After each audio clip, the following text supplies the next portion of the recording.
ഈ കുമ്പസാരത്തിന് വരുമ്പം നമുക്ക് പൊതുയോഗമൊന്നും ഇല്ലാത്തതുകൊണ്ടായിരിക്കും എങ്ങനെയാണ് കുമ്പസാരിക്കേണ്ടത് എന്ന് പലരും മറന്നുപോയോ എന്നെനിക്ക് സംശയം.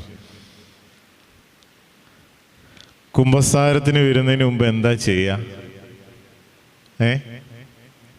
ഒരുങ്ങണം അല്ലേ? എങ്ങനെ ഒരുങ്ങുക? പ്രാർത്ഥനയോടെ ഒരുങ്ങണം.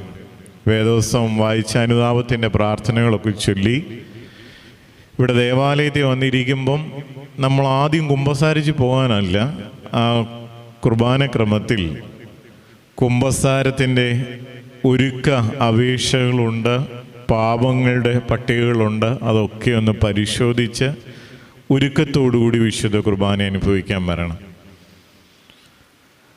അത് ഒരുക്കത്തിൻ്റെ ഒരു ഭാഗം.